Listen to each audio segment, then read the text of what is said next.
Good evening, ladies and gentlemen. Hi, I'm Marsh Davis, president of Indiana Landmarks. It's my great pleasure to introduce you to this program tonight and to welcome you to the Indiana Landmark Center. We are so pleased to be presenting this program with the Crown Hill Heritage Foundation. I want to acknowledge our funders, the Cornelius O'Brien Lecture Series concerning historic preservation. It's a great program we have here in Indiana. We brought countless speakers from around the country and maybe even around the world to come to Indiana to talk about historic preservation. So thank you, O'Brien Lecture Series, for this program tonight. And it's wonderful to see so many of you in person. Some haven't seen for a long time, and we're also joined by many people virtually. So for those who are joining by Zoom, please note that we're using the webinar version. If you'd like to ask a question, use the Q&A option at the bottom of your screen, and our speaker will address questions at the end of the program, time permitting. So we at Indiana Landmarks are very happy to join the Crown Hill Heritage Foundation in presenting this program. Crown Hill Cemetery is among America's great historic landscapes, and the daunting task of preserving it is the mission of the Crown Hill Heritage Foundation. So from the Crown Hill Heritage Foundation, I don't know if Bo Elder is here. Bo is the chair of the board. We have several board members here. Thank you for coming. I want to introduce David Rick, who is the president of the Crown Hill Heritage Foundation. David, wave. Thanks for being here. And to introduce tonight's speaker is Mark Zalonis, esteemed landscape historian, preservationist, horticulturalist, the former Ruth Lilly Director of Old Fields and Horticulture at the Indianapolis Museum of Art, which is now New Fields. Mark's also a member of the Crown Hill Heritage Historic Preservation Committee, also a member of Indiana Landmarks Historic Landscape Committee, and the owner of Cultural Excursions. Mark, take it away. And again, welcome everybody. Great to see you. Sure, thank you. Thank you, Marsh, and greetings, everybody. I'm very pleased and honored to be able to introduce a really good friend, Dave Barnett, who you'll hear a little bit more about our connection in just a moment, but he's a longtime professional colleague and a friend for some good 41 years. We did meet on the playground, right, David? Years and years ago. But he recently retired just last September from Mount Auburn Cemetery as their president and CEO. And as you will learn, Mount Auburn was America's first rural landscape cemetery. It was one of the first places I visited when I was a student in Boston and was just completely taken with it, as I'm sure you will as well.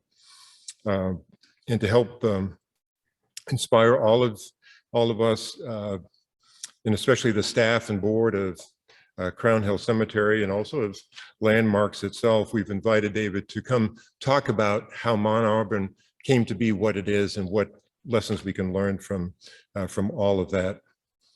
Dave started at the Mount Auburn Cemetery back in 1983 as director of horticulture, and later was promoted to vice president of operations and horticulture 6 years later. And he assumed his last role as president and CEO in 2013. Prior to all of that, he was the assistant director of Planting Fields Arboretum in Oyster Bay, Long Island, another beautiful estate.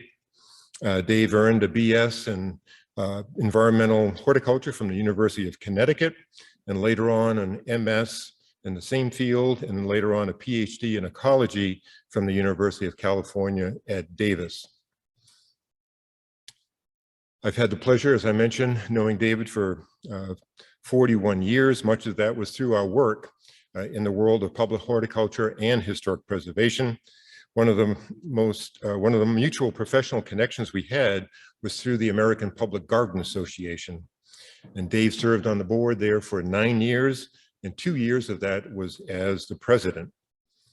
He received that group's highest award, the Honorary Life Member Award, in 2013. And 3 years later, he received from the Garden Club of America their Distinguished Service Medal. And to show how revered Dave was at the Mount Auburn Cemetery, its board initiated the David Barnett Fund for Horticulture and Urban Ecology. Really a neat thing to help support emerging professionals in both of those fields.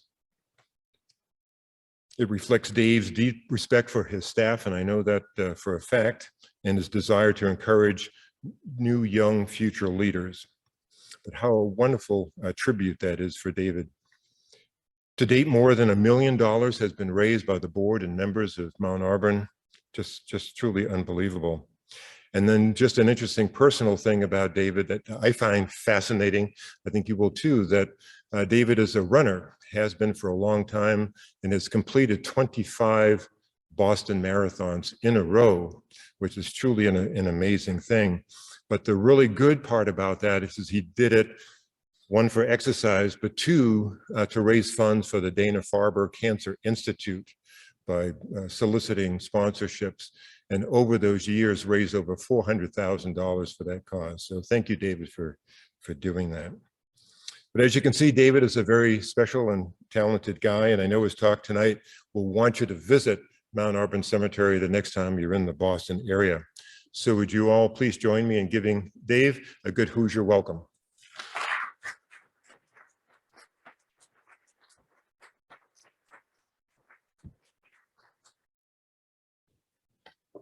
Well, thank you, Mark. I wish you hadn't said we've known each other for 41 years, though. So does it sound like I'm all hooked up, I guess? I'll plow right into it, but really is a pleasure. As I arrived yesterday and got to drive around Crown Hill and then went again today. But this is the first time I've been in Indiana. I hate to admit that, but anyways, my wife and I are here and I look forward to spending a few more days here while we're here. Actually, I think you said that I was started at Mount Auburn in 1983. That should be 93. I'm not that old, but I've been 28 years at Mount Auburn. So the story I want to tell is, and as Mark said, I did just retire in September. So, but I spent 28 years there. So I look forward to showing you through pictures as much as I can about what we've been doing in the time that I've been there. So I want to jump right in and start with this image of Dr. Jacob Bigelow in 1825, as I said, assembled a bunch of prominent people, and they began to discuss at that time this concept of a rural cemetery.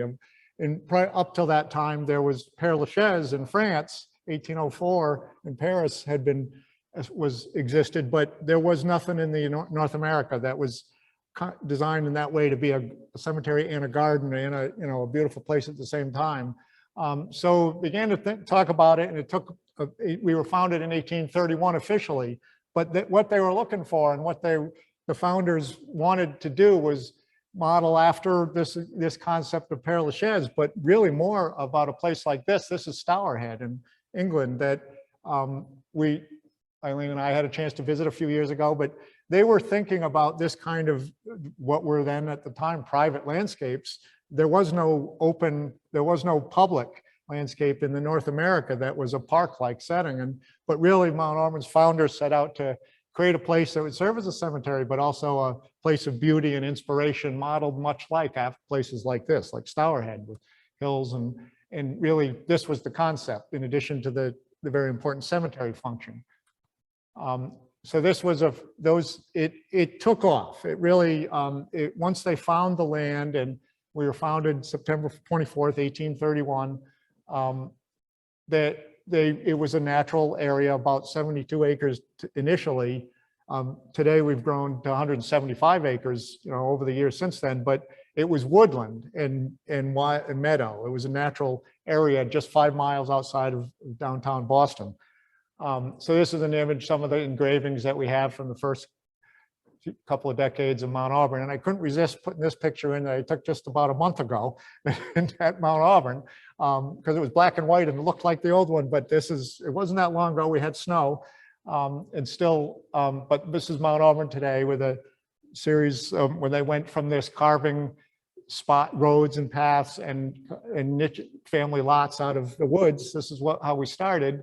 It came to this, but then it turns pretty soon. This will happen. You guys are about a week ahead of us, of Boston, I think, from what I saw yesterday and seeing bloom. But this is in May in Boston, and really it's this idea of cemetery monumentation, but beauty in a tranquil, inspirational setting. So there's a few images of just to show Mount Auburn today.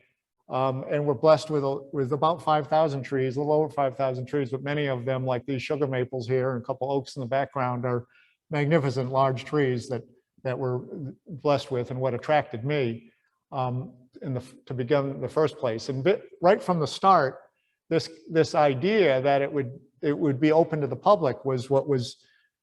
Before that, cemeteries were not thought of as places to go visit, and they were serving a very important function, but in the churchyards mostly. But this was not what they were designed to be, and then this was Mount Auburn right from the start. And it was really caught on and was successful. This is other old image that in the first 2 or 3 decades, right in the first 2 or 3 years, but right off the bat, Mount Auburn really hit a chord and became a very popular place to visit for nothing to do with graves and cemetery, and that both. It was serving right from the start. There were lot owners and just visitors coming on their horse and carriage. And I want to show this slide just to connect Crown Hill to Mount Auburn, especially while I'm here on behalf of Crown Hill. But this was what became known as the rural cemetery movement started with us at Mount Auburn. Laurel Hill and Greenwood and Philadelphia and Brooklyn were the next two.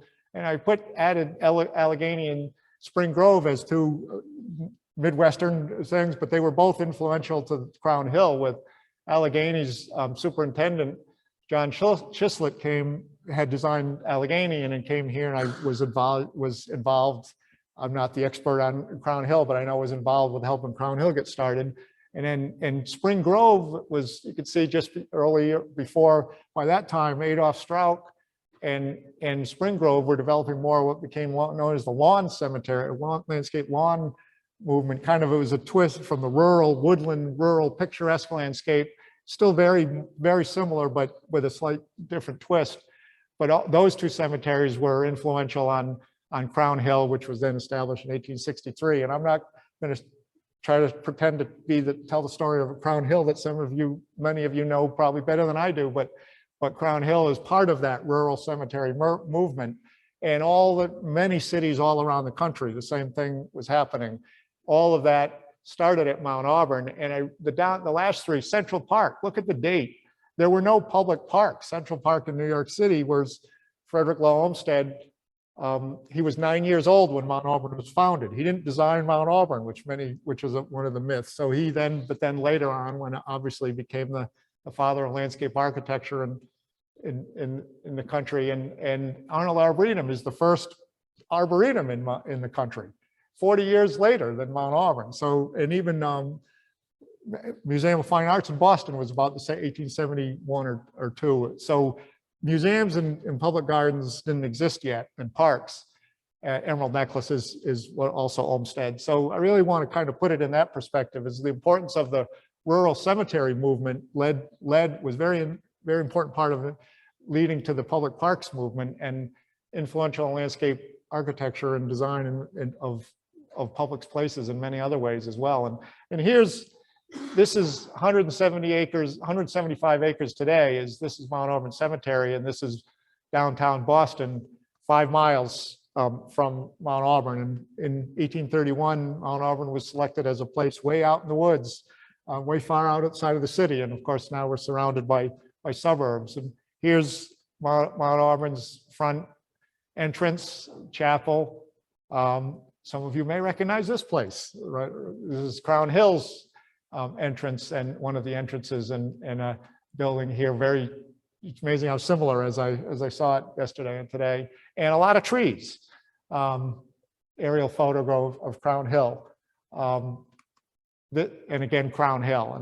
And this is Mount Auburn Cemetery's Gothic revival chapel called Bigelow Chapel, which was built in the 1840s. And then here's the Gothic chapel at Crown Hill. And another image of aerial shot of Crown Hill. And I really just think, I'm here because of our cemetery colleagues that primarily, and I really just want to tie Crown Hill into the whole movement that became so important in the country. And this is the tower. We're in pretty much the geographic center of Mount Auburn, but also on the top, on the high point, 125 feet tall mountain, Mount Auburn.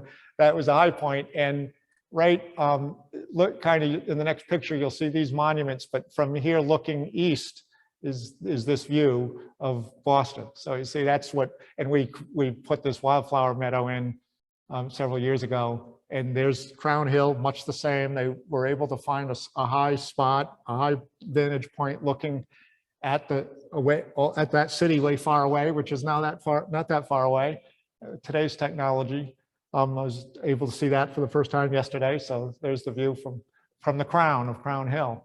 And all of this led to what in 2003, Mount Auburn was designated as a National Historic Landmark. And as the first of it, established 1831 as the nation's first large-scale design landscape open to the public. I love that. If you put enough adjectives into anything, you could be first. But it was the important point we were trying to make, and Bill Clendaniel at the time was the president, was we weren't just the first rural cemetery. We were the first large-scale design landscape that was open to the public. We weren't a private estate like Stourhead. We were, that was the movement. That was the influence of Mount Auburn is all of that led the rural cemetery movement.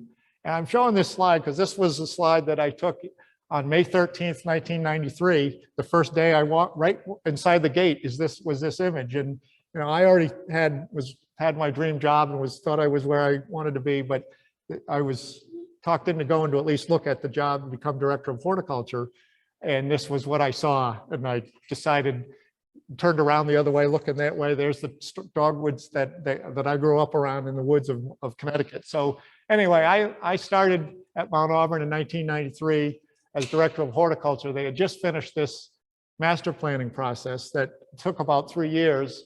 And it was a 2-volume. It was a lot of historical documentation was put together in one of the volumes, looking back, and then the other volume was really guidelines, general guidelines to go forward. And they started this process thinking that they were going to be out of burial space in 10 years. And this was the late 80s. But what came out of the process, Mount Auburn was only going to be an arboretum and a historic site, but no longer an active cemetery. And that was what they thought, because they were almost out of space.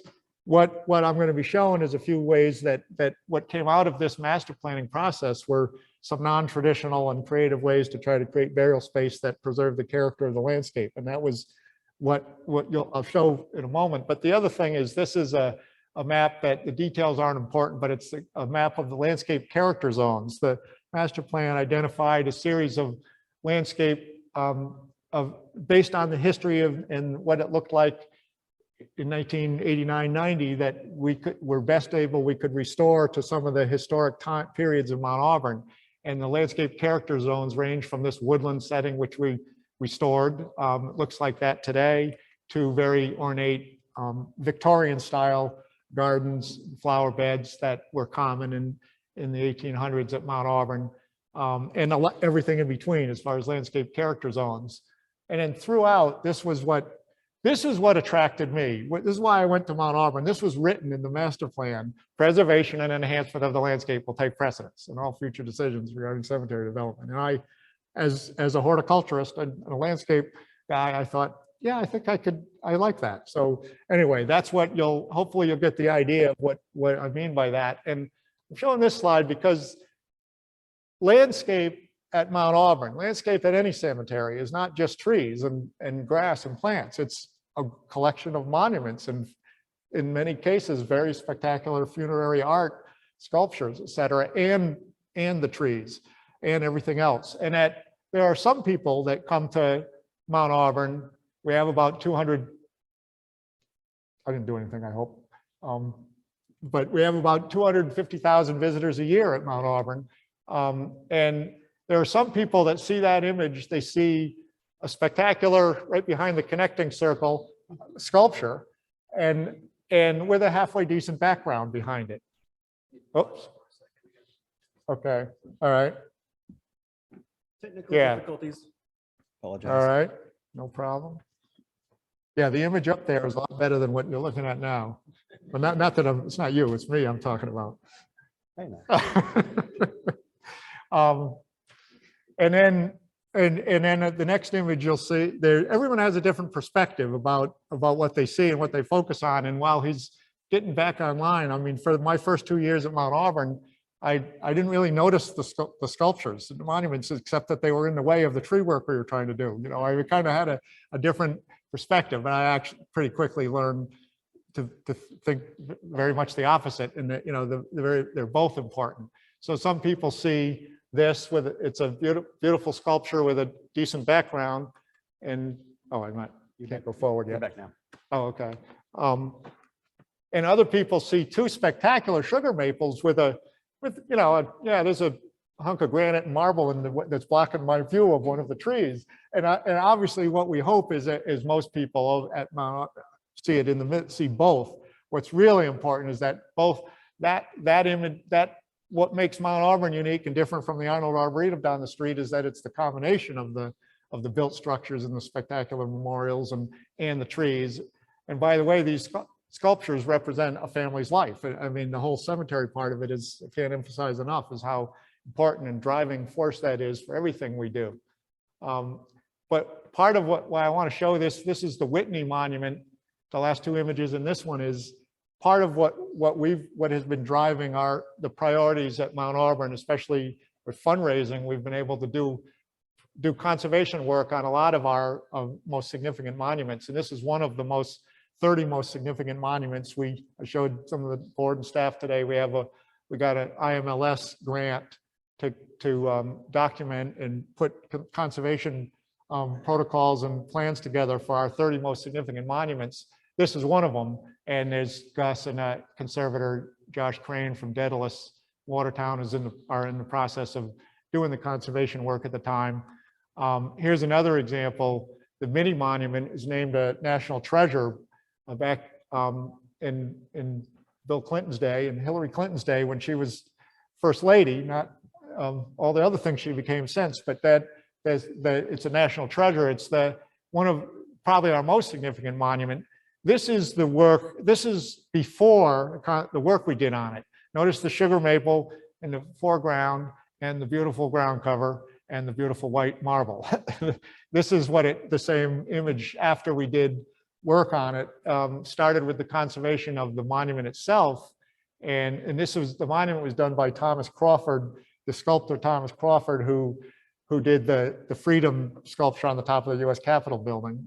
And he has done many other significant sculptures. So he was the one that was commissioned to do this. But what I want to really emphasize here is we combine everything we do. We try to work, it's a monument in a landscape. So we're trying to work on the plants as well as the monument. Here, the conservation work was done on the monument, as Josh and Cliff Crane and our staff were trying to clean it off again. And it badly needed that kind of work. But then also the curb surrounding it had been buried and lost. And our staff is working on trying to uncover it and lift it up again, do the repair work on the monument. And then the planting was done. It was our horticulture staff then planted the ground cover. And we do this a lot. You'll see a couple other examples, but it's an opportunity to remove grass or very poor crabgrassy, not growing well grass, especially with the trees that are growing around it, and then turn it into a much more beautiful setting. And then string trimmers and mowers don't have to get lifted up and move and be around the monuments anymore. It also keeps the visitors away a little bit. And this was a very intentional design to keep people at the right distance walking around. Yes, it's full of burials. It's a family lot, but in this case, and in most of our cases, the family gets involved and loves, and this is for them, they do like what they're seeing, just to call attention to the monument and improve it. And usually we've had many examples where the family does and then helps us pay for the conservation, but usually especially the landscape part of it. And this is Meg Winslow, our curator of historical collections, giving a tour of the finished product. And it's a spectacular piece of funerary art, and this is just part of Mount Auburn's landscape. Another example, here's Meg again, one of the other 30 significant monuments, the Copenhagen Monument. Mrs. Copenhagen had this commissioned and designed with the face her daughter, 32-year-old daughter that had just died, and the angel there. But this is Meg leading a tour of our supporters and friends. She's standing on bare soil. There was grass that was there that was, kind of poor grass. But here's the work being done by Josh Crane again on the face of their daughter. And then the ground cover that was put in around the curb around the monument again as part of just the overall package of what how we see the conservation of some of these important monuments as an opportunity to enhance the landscape horticulturally and remove grass so it doesn't have to be mowed anymore, but also just help improve the aesthetics of the landscape. And so we've done over the years, of the 28 years I've been there, several, like close to 300 now of these fence lots or curb lots, which is little less than half of all of the curb lots that we have. But we've done various different plantings of perennials and ground covers like this to ultimately, yes, it takes a commitment as to establish money to buy the plants or to grow the plants and get them established. But then, and there are burials throughout this. But every time we've been involved with a family, they just love this. They've been very supportive of this kind of effort. And even if there's a future burial that might end up being done, you can remove the plants and put them back. I mean, it's nothing that's irreversible. But it's definitely a chance to add pollinating gardens or aesthetic improvements to the landscape and help call attention to some of the spectacular monuments as well. So, in fact, I mentioned the master plan was 1993, and I started that year. Obviously, we're still very much following the guidelines that were established then, but have gone on in many ways to enhance, to go on next phases of planning and mission and vision and other kinds of planning. And at one point, around in 2012, 13, I guess, we redid our mission statement, and this is what it became. Mount Auburn Cemetery inspires all who visit, comforts the bereaved, and commemorates the dead in a landscape of exceptional beauty. This is our greenhouse. We grow 40,000 bedding plants and put out on the cemetery and propagate a lot of other plants for all of our horticultural efforts, and the cut flower garden outside of it. But that's, those are words that really kind of have sunk in. Inspires all who visit, comforts the bereaved, and commemorates the dead in a landscape of exceptional beauty. That's what's really been driving a lot of what we do. But it's missing a few things. This is our vision statement that we did back then, and just like some of the bold words that it's also, innovative and comprehensive, still active as end-of-life services, a cemetery. But then we wanted to really highlight our role as environmental stewards and as in historic preservation and horticultural practitioners. Everything at high standards. And the fact that, a vision, Mount Auburn, the nation's premier garden cemetery, not just one of the nation's premier garden cemeteries. We have to aspire to at the time we had a lot of discussions, many meetings about, well, what do we really want to be? So our vision was to try to strive to be, a premier garden cemetery, and people can agree or not whether we have ever going to achieve that, but that's what kind of helped drive us a lot of what we've done. And I don't want to read all of these, but I want to point out at the same time, and then we created a 5-year plan, and this was the second one we did, and we did another one recently of just, to continue to have certain initiatives with many specific measurable goals all under those initiatives, but ranging from the, keeping the founder's vision alive of the beauty and tranquility and inspirational qualities and environmental preservation, exceptional experience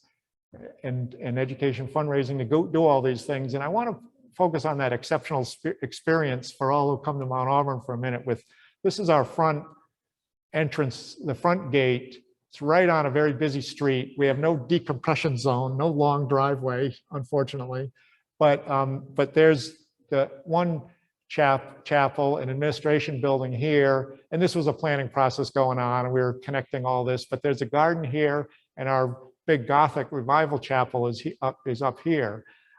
It's all part of the entry precinct, the first impression people get. And this is our gatehouse.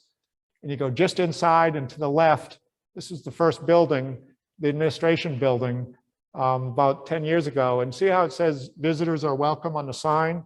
But this is the front door of the office. We were doing everything we could do to hide, make sure people couldn't find the door to the office. You're welcome, but don't come here.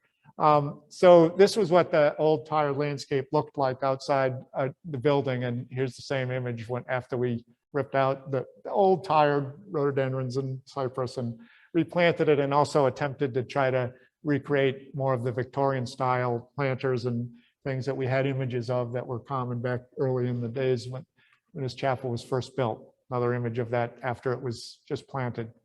So we're trying to, there's a number of projects, we're trying to make it more inviting, but also use the opportunity to be respectful of the history and the period of history when this was created, and try to design horticulturally accordingly, while also, really, for people that don't care about history, there are some people, I hope not in this audience, but that don't care so much about that. They're grieving, they're there for many other reasons, and that it's important to respect that too, and not one or the other. So this is what we're trying to do here. And then this quote, this is Bigelow Chapel up the hill, deeper into the entry precinct. And this was actually the first chapel was built in the 1840s. And the quote from Jacob Bigelow, our primary founder here, is we must select some spot with sufficient unoccupied ground to be kept for its prospective enlargement. And that was way back in 1843, he wrote that. They built this Gothic revival chapel. Decades went by, and we decided to go ahead and follow that directive and enlarge it. We needed a bigger footprint. We needed to modernize the chapel in the sense of services for families, make it more, there's a crematory in the back corner of this chapel, and we just needed more room and more space. And so here was a planning image from the architects, Bill Rawn's team, to add an addition here to the chapel, but respect the history of the chapel. And this is part of the planning process, where there's now handicapped access that comes here, and into the chapel. But this is a whole room. This is the crematory here, but we envisioned a gathering space for families more and more want to have a end of life celebration, have a lunch, have a gathering after, or combined with the funeral, with the graveside service. So this is what we envisioned here. And this is what it became after 2+ years of planning and 1.5 years of construction. But what we tried to do is, this is very intent, obviously not an 1840s, 1850s Gothic style. It's very intentional, but don't pretend that we're adding on to the same age building. Let's make it look contemporary, but let's keep it subservient to the historic magnificence of the chapel itself. And from this angle, you might argue whether it's subservient or not, but it's like the most, from you get up a little higher, it's very much lower than in secondary to the original chapel. But it's a glass-walled room right outside the crematory that more and more families want to witness the cremation, and then have this gathering. And you'll see in a moment, this is looking on to a garden that we renovated. But this is the new addition from up level ground. And this is the entrance into the crematory. So before, there used to only be one entrance, and there were several steps involved, so it was not accessible at all. So we were able to really rejuvenate the chapel. It's very popular now for memorial services and wine and cheese parties and trustee meetings, board meetings, and a lot of other things. So it's very, very much more functional now than it was. But we'd like to think that we respected and preserved the historic character at the same time. So see this rose window here. Part of what we did during this whole renovation was we really needed work. It was buckling, it was dirty and had been repaired a few times. So they're taking it all out piece by piece. I forget how many thousands of pieces there were, but it was Valentine and Allen firm from Scotland that had originally put it in. But here they are taking it all out. You can see by the pieces of blue tape how many cracks there were. Those were all identifying repair spots that needed to be made. during the process. The lead was very heavy, but it was all repaired in a nearby studio and then put back up. Is Meg, our curator, carefully monitoring everything that's going on, being put back up, and there it is. Look at the sun shining through it now, and it was just like night and day, you know, what a difference it made. But I guess what I want to emphasize is this: we made the commitment to preserve a very iconic, important, historically significant part of this building, the whole building, but including the stained glass here. And here's the stained glass is on that end of the building. This is the new addition still being built. And I want to just now go to this garden we renovated. This is what we call Azagray Garden. It's right between our two chapels. So it's all part of this entry precinct experience. But this is what it looked like when I arrived and for the time I was there. Quite a magnificent fountain right there, as you can see in the middle, that most people didn't notice. But and then a beautiful one-season display of begonias. You know, I mean, it was a pretty nice garden to the average visitor for one part of the year. And then the rest of it was kind of getting overgrown. And the Bigelow Chapel is right there, but you couldn't see it anymore. We ripped that all out. Here's the chapel. This is it in process, and 2017. The footing being poured and the addition being put on concurrently to the chapel here, and the fountain just in. This is now May 2018, and you can see all the plants being built or planted, and the fountain just opened. And then this is really what I want to get to. This was June 28, 2018, our ribbon cutting ceremony. I really want to call attention to this historic image from the 1880s, and look. I hope you see some similarity between those images that you know we really wanted to go back closer to this period of the garden, and the fountain had been changed many times over the decades, but we were able to recreate a garden reminiscent of a historic time, but also importantly between the two chapels. This is a gathering area. This is the parking area. This is where people convene to go to a memorial service at one chapel or the other.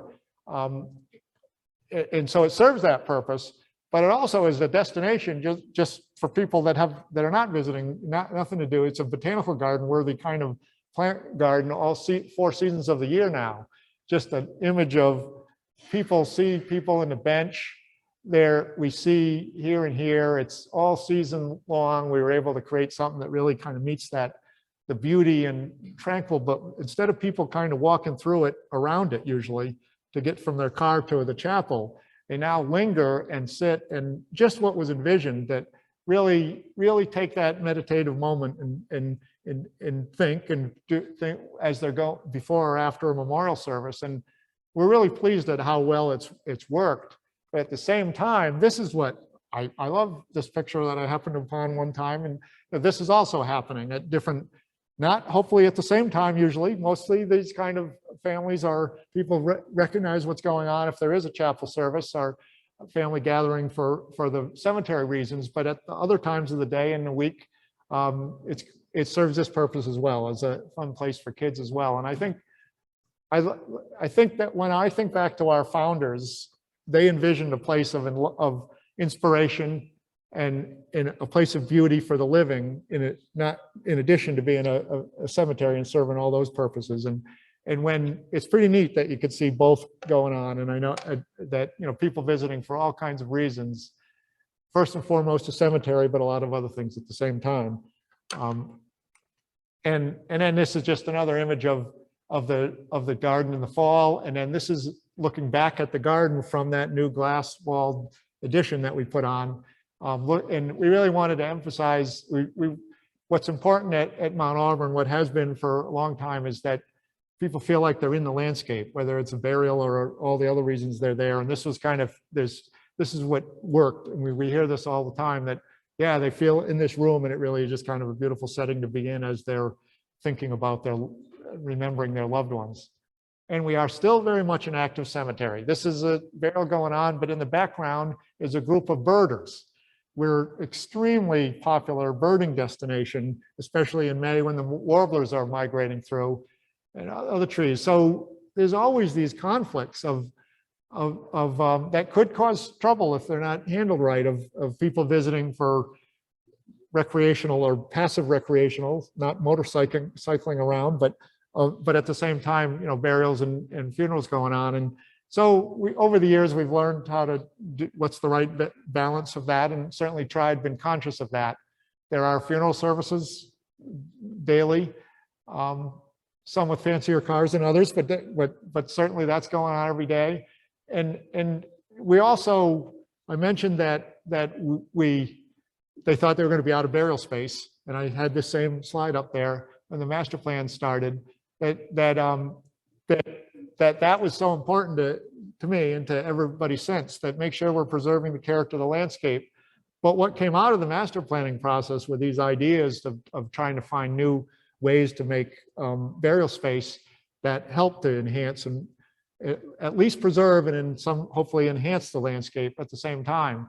This is one example of Julie Meservey, Mark, you know her, who we brought in as a designer to take a grove of trees, bring in some boulders and do some plantings underneath it. And she created this in 1994, 95, one of the first projects in my time. And the horticulture staff, which I directed, we had the amazing fun project of creating a woodland garden. It happened to be a revenue producing woodland garden because this was designed for cremation, scattering or pouring of cremated remains directly in the ground. This is what it was conceived of as doing. And it really worked, quite on. This is it a few years later as it matured, path going up into it. The cremations are buried in some cases around a private memorial in the ground cover, but very select few of those. Most of the names are inscribed on tablets like this around the perimeter of this woodland little grove. And their remains are poured directly in the ground somewhere up in the ground cover, and the family is there and involved and see it happen. But then the names are shared with, there are 24 names on each of these stones. So it's not a family memorial, it's shared with other families. There could be a Smith and a Jones on the same monument, for crying out loud, but a lot of other names. So there's a lot of different, this is what we tried in 1994 and 5, had no idea whether it would work, but it really did. And we happen to be in Cambridge, Boston, Cambridge, Massachusetts. There's a lot of interest in environmental conservation concerns, obviously. And a lot of people envisioned they wanted to bury, they were going to scatter mom or dad or so up in the White Mountains, and then they started thinking about how that's a long ways away, and maybe I could scatter here right here in Cambridge in a woodland setting. And it caught on for that type. There's a number of people that want to do that, but it's not for everyone, obviously. This is one example. Another is that we did out of the master plan. This is a granite wall. It's called Birch Garden. See this birch tree right here? This was soon after we just installed a granite wall with a series of garden rooms, all for burial of casket and cremations, both, and the names all on the wall. This is the same birch tree before we did it. It was a chain link fence. See the beautiful view of the guardrail fence across outside, but this is the perimeter of Mount Auburn, and the concept was to use the perimeter space. We widened this road and a little bit and created the series of garden spaces that you see here. With that by creating that granite wall, all the names of buried people are the caskets are, and in some cases cremations are at the base of the wall, or all of these open spaces, all open lawn spaces, but they're little amongst little garden spaces. And this was something that really was successful at Mount Auburn and able to use a spot that otherwise would not have been used. It's the same garden, see spaces open, a series of garden spaces here in the fall. And one more I want to show is, this is what we call Willow Pond Raiden Garden. The rain garden is here. We have a series, we have a water, a part of the sewage or water runoff system spills into this pond. And this was designed to catch and absorb the sediment before it goes into the pond. This is when we were building it. you can see here, and then creating a natural biofiltration shallow, an emergent zone, planting zone for biofiltration, but also for wildlife habitat.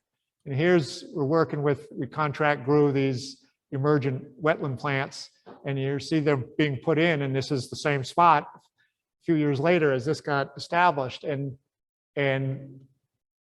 it's a super popular place for great blue herons and all kinds of other birds, and all the birders and our visitors that would want to come to see all those birds. But it happens to also be, there was a little bunch of shrubs right here that were viburnums being eaten by the viburnum beetle, so they were dying anyway. We replaced them with a few ornamental grasses and 3 of these ledger stones, each with 24 names on them each. And there's a grid system of cremated 1 square foot spots grid around these that cremated remains are buried in, and urns around in the ground. But it's here overlooking this, and we're combining. It's very popular for people that are willing to look at a place. Sometimes it's ugly in the winter. It's meant to be a wildlife looking kind of place, but it's immensely popular and we spent a couple $100,000 on all of this, but it was almost entirely funded by contributed support from foundations and gifts, because people interested in wildlife habitat, and then created this. And the price we're charging for these burials are way higher than anywhere else on the property, and people are buying this setting. This overall pond setting is what they want to be part of. And it's one other example of a wall that was, see the names on the wall as casket burials on each side. You can see one was just made. It's looking over this butterfly garden. That's the view they have. And this is also another example. What we were trying to create something that looked like a landscape feature instead of rows and rows of gravestones. And it has worked. Back when we started these projects in the late 90s, we didn't know if they would work, but they have worked at Mount Auburn. And we were kind of forced to go that direction because we were almost out of space except for making these kind of things. You already have our mission statement memorized, so I just want to mention it again in 2000, go fast forward a few more years. We went through another planning process. We reaffirmed that, decided we didn't need to make any changes to that mission statement, but then we created a new vision statement, much simpler, vision a world that celebrates life seasons, preserves natural beauty, and remembers human stories.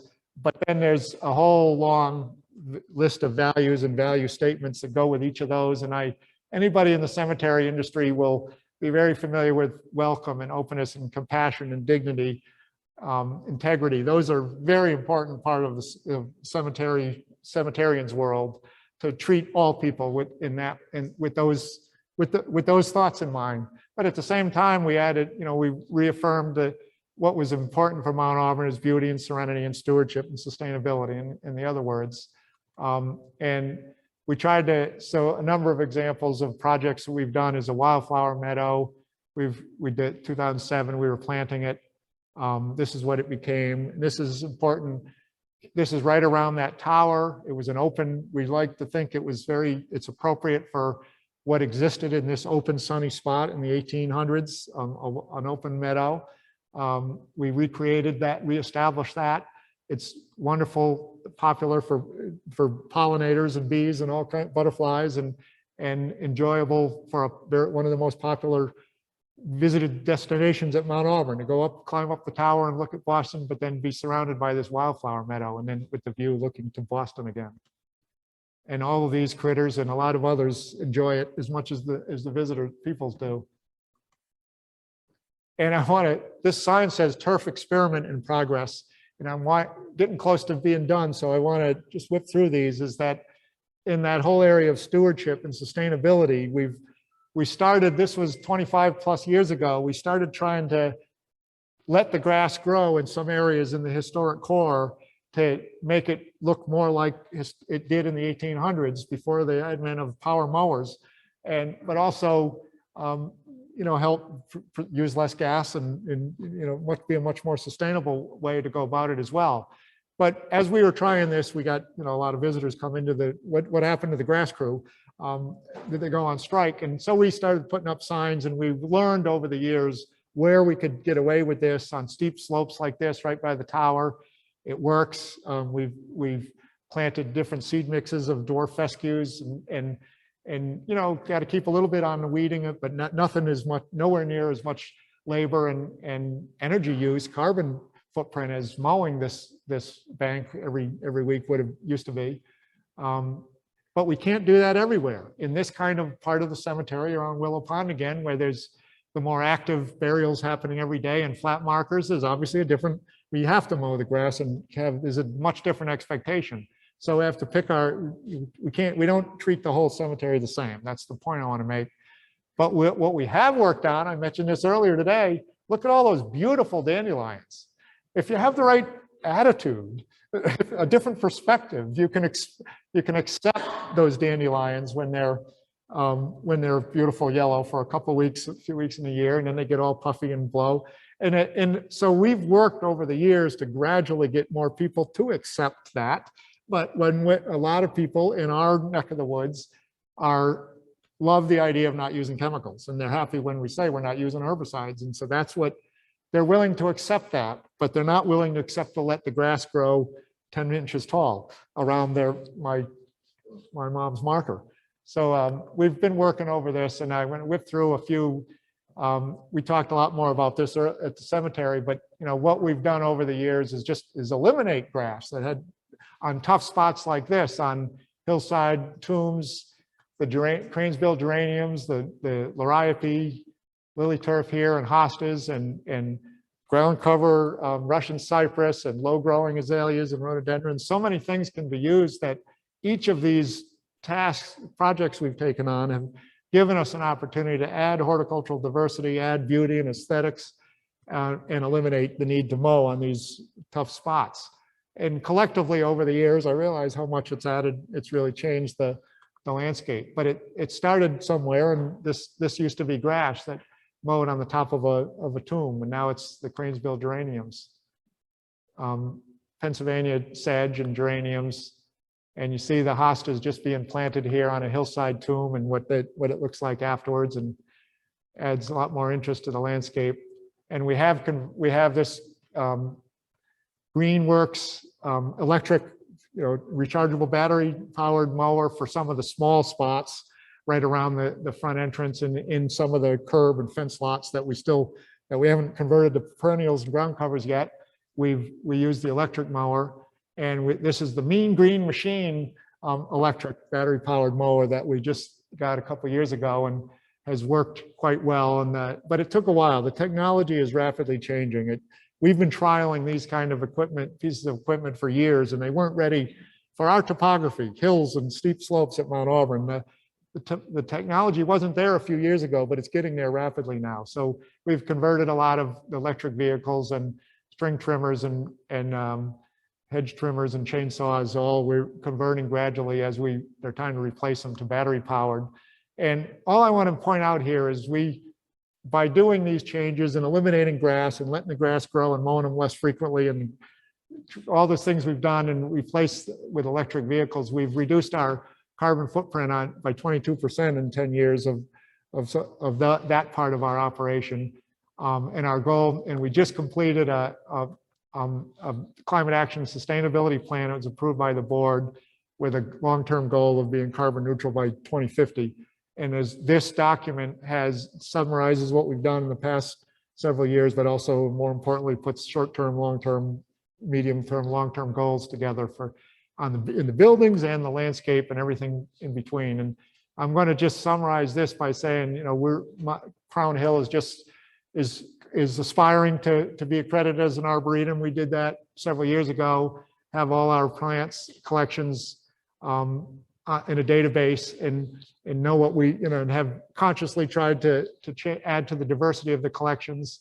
We've increased the number of different varieties and species by 33% in the last 10 years, and have added a lot of warmer climate plants, because this map here is depending on whether you think optimistically or the most pessimistically. Massachusetts climate is predicted to be somewhere between Delaware and South Carolina, like those by the end of the century. So we're thinking ahead and have been experimenting and adding a lot more plants that didn't used to be able to survive in Massachusetts, but they seem to be doing just fine now.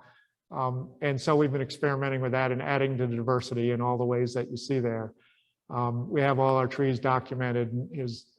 We've been adding some of the warmer climate plants and have our nursery and greenhouse program to propagate and grow varieties of conifers that we haven't had before.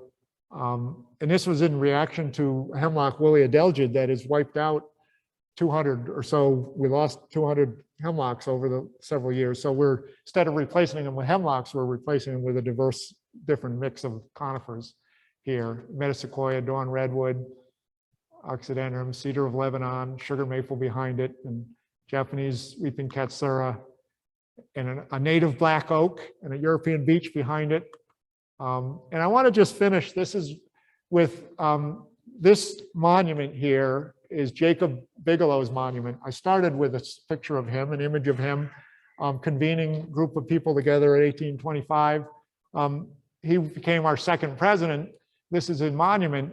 What had been here was grass and some scrawny rhododendrons that had gotten pretty tired.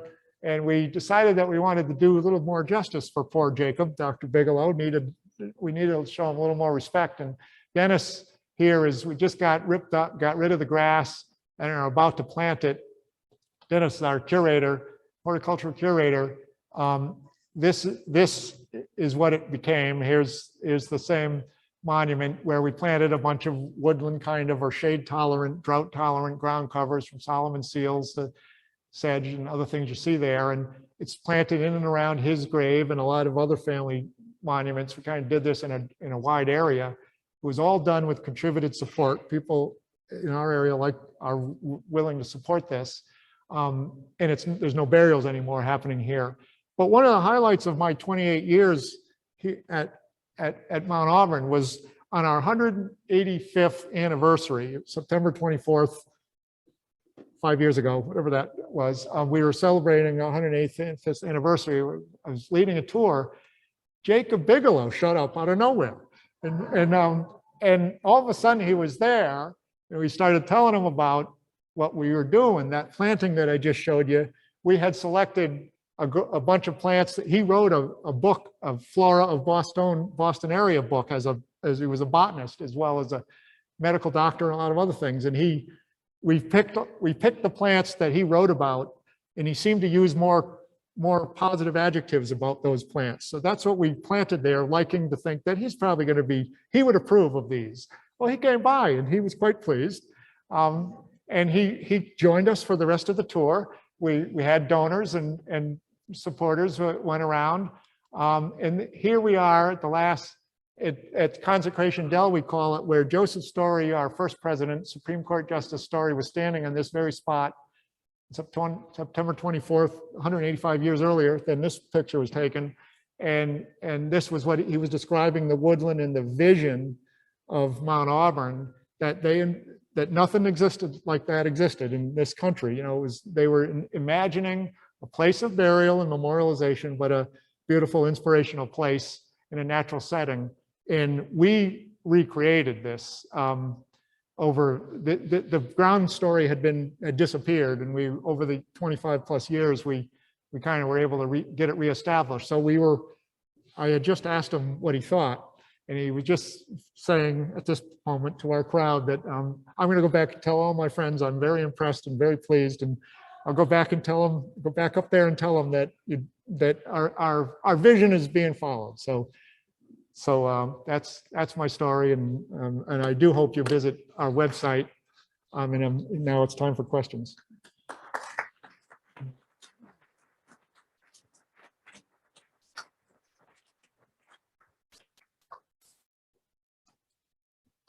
Well, thank you, David.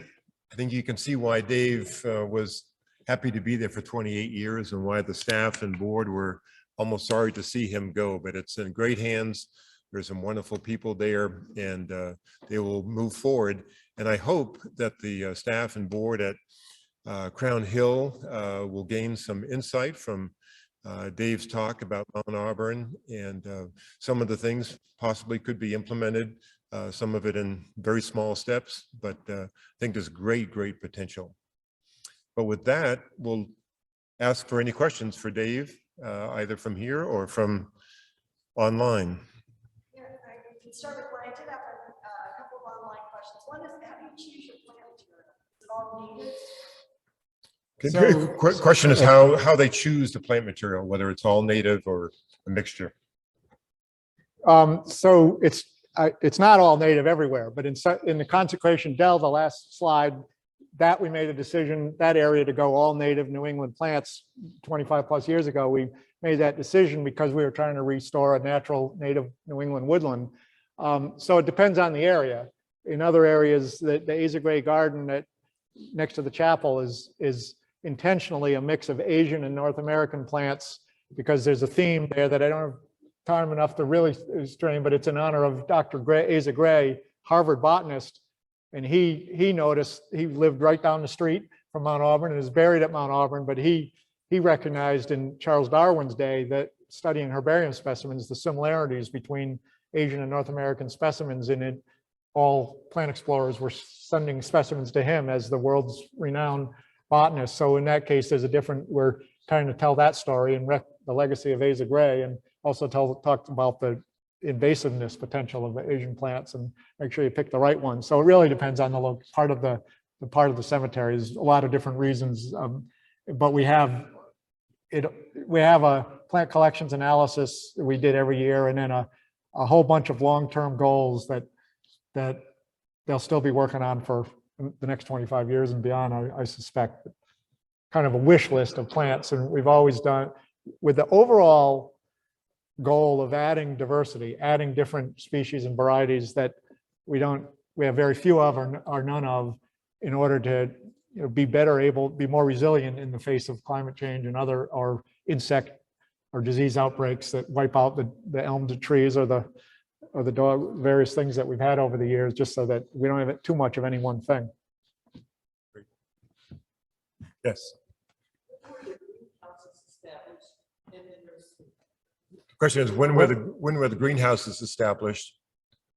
In the nursery? In the nursery as well. So historically, Mount Auburn had almost from the get-go, the beginning, a greenhouse, some kind of level of greenhouse. Over the decades, it was rebuilt and it expanded and then contracted and expanded. So there were several different versions of greenhouses at Mount Auburn. When I started in '93, there was a range of greenhouses that had been built in 1971, and the technology was getting older and older every year, and so we would long wanted to replace them with the image I did show. Was the greenhouses that are here there now are 2012. We built them, but so the 71 version was replaced by 2012 version. So there's a long history. Very few cemeteries have a greenhouse range, but we have. It's part of the story of Mount Auburn, and we just have always felt that let's keep doing it. And we do use them to not just to grow only begonias and bedding plants, but which are very important part of flower beds around Mount Auburn, but also propagate unusual trees and species that you can't find anymore, whether they're historic Victorian varieties or native plants, black oaks. You can't buy, hard to buy, so native. So we use them to propagate unusual or hard to find things as well. So the newest ones are 2012, but there's always been a greenhouse of some form. Suzanne.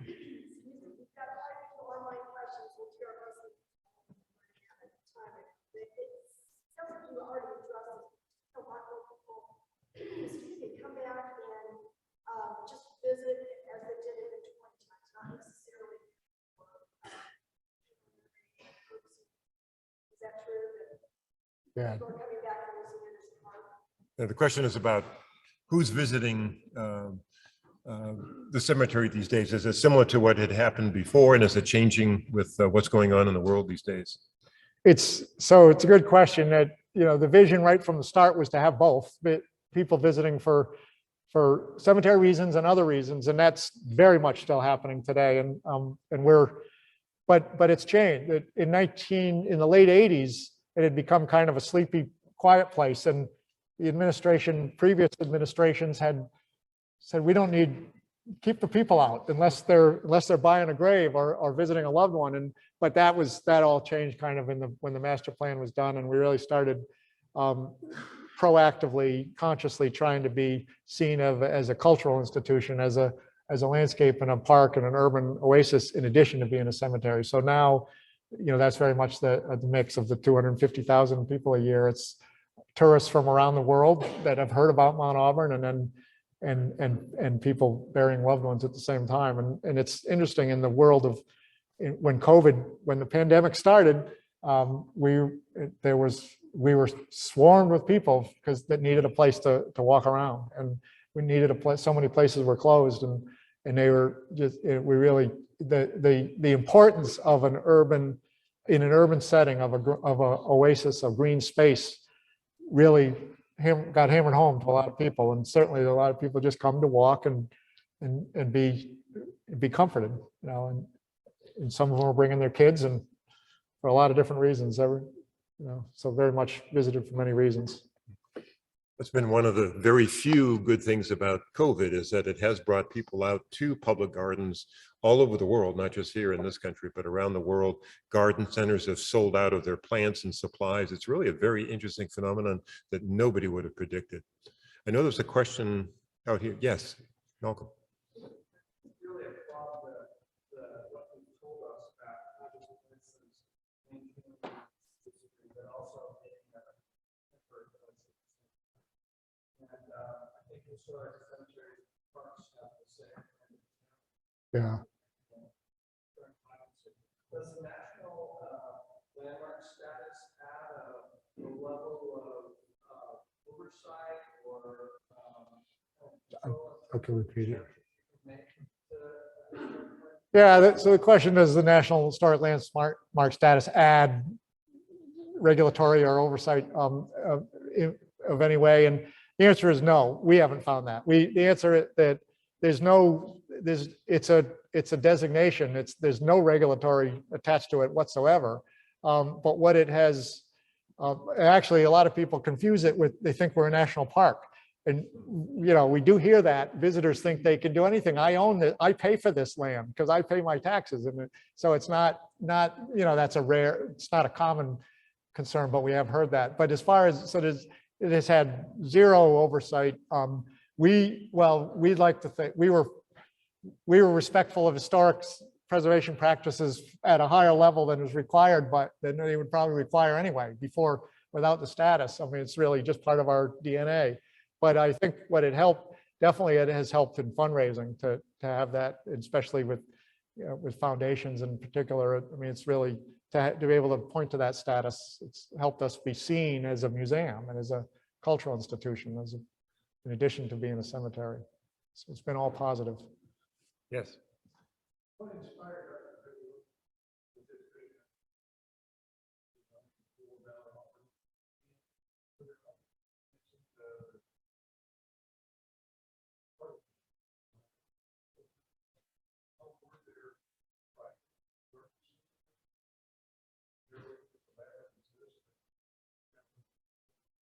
Yeah. Now, well, in Boston, what inspired Dr. Bigelow and our founders to go this direction? And are there others similar to what garden cemeteries were there? Are there? There wasn't. What inspired it? What is in our archives? A lot of minutes of the meetings, early meetings. They were. It was actually he was a member. It was the Massachusetts Horticultural Society that founded that Dr. Bigelow was a member of, and all the founders were amateur horticulturists. They did, but they were the ones that founded Mount Auburn and had it. So they were very interested in horticulture and landscape, but they were concerned. There was a lot of reasons that there were health concerns about in the city, in the urban environment. Cemeteries were becoming full and crowded, and a lot of stories of smell and odor, and there was a concern about health was part of the driving force, but also just that the Père Lachaise existed, and Jacob Bigelow and others had visited and knew about it, as well as the picturesque private landscapes like Stour had. And so they just had, nothing existed like it in North America. There were certainly there were private landscapes, but nothing of the stature, of the scope of 100+ acres. So really it was a very profound, bold vision at the time, which is why I wanted to end at how pleased I was that Dr. Bigelow was pleased with what we've done. But what we really drove us for so many years was, what did they envision? Can we keep it going? And so it's hard to know. Quite a bit of stuff they wrote, but there wasn't anything else pointed specifically as garden examples other than some of the ones I mentioned. Suzanne, do you have any more? Okay. One more. The historian Gary Wills really puts Mount Auburn at the beginning of the Greek revival movement in America, and the whole idea of moving the cemetery to the edge of the city because of everything you were talking about, the church cemetery would become full. And I think Judge Story would be proud of what you've done along with Dr. Bigelow.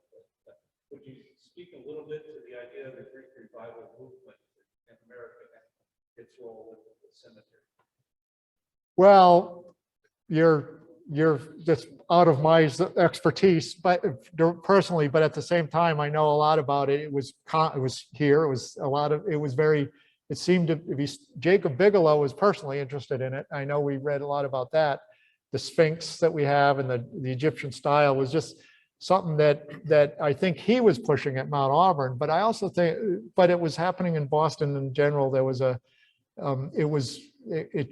I don't know the reasons it was popular, but it was, and it certainly caught on. Does anybody else know that more than I do, Mark? Is that about why it was popular? Because I'm not, where's Jim Glass? There he is back there. Yeah.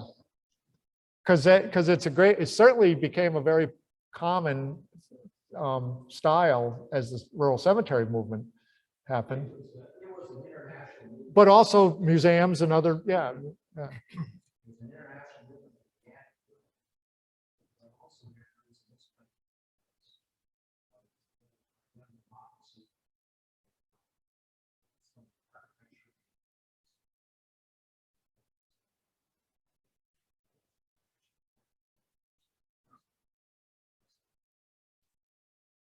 So it was beyond, if you didn't hear it, an international movement as well. Yeah.